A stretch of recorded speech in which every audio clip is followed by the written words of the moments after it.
ګورې هېوادوالو زه د مسعود زوی سره ډیر تضاد لرم ولې چې د پلار په ابتدا کې د پښتنو سره د تضاد او د دښمنۍ تاداب ایښی ده.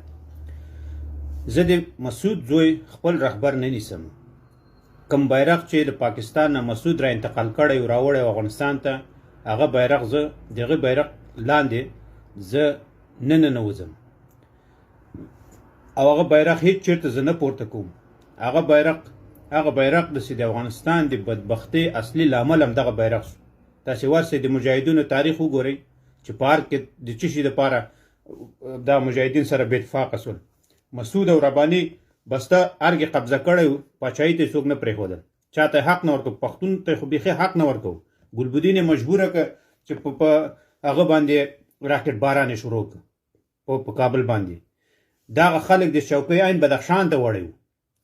د دې دپاره دوی ځان ته ملي سرود درلوده. په دا تېرو 20 کالو کې په دې دولت کې ته د دوی د هر پنشیري پروفایل ته ننوځه، که تا د امان الله خان، تا د سردار داود، تا د ډاکټر نجیب عکس پیدا که، بیا په مخکې مې لاړه راتو که دا اوس این کې ځینې پښتانه د دوی احمد مسعود او د احمدشاه مسعود عکسونه پروفایل کې لګولي دي.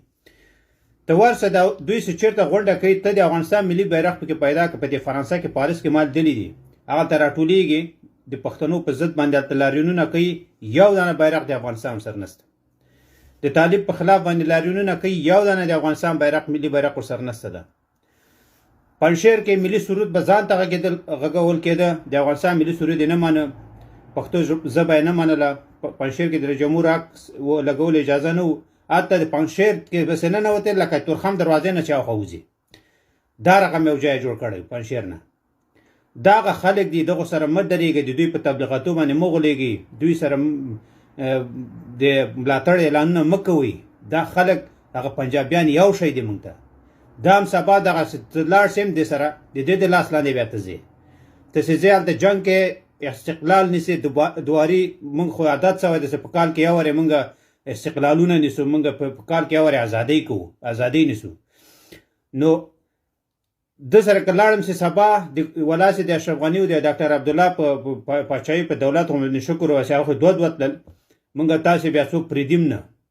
پوه شوې؟ دې خلکو نه لرې وګرځئ، دې خلکو نه فاصله واخلئ. دا خلک د موږ دوستان نشي کېدلی. دوی په میډیا کې برلا نارې وي چې د زبانت شاشه کنم، د بیرقت شاش کنم، نه م دې لیدلي دا څو ورځې مخکې. او دا هېڅ کېدی نه چې د مسعود زوی ووایي چې دا ما پورې نه دي تړل شوي. ولې په پنجشیر کې هم نه ور تړل شوي، چې تا همالته موجود وي پنجشیریان دا کار کوو. همدا اوس چې تاسو دا غرونو ته ختلي دي، ته ورشه د دوی سره د ملي بیرغ پیدا کړه، راویښ شئ و خلکو.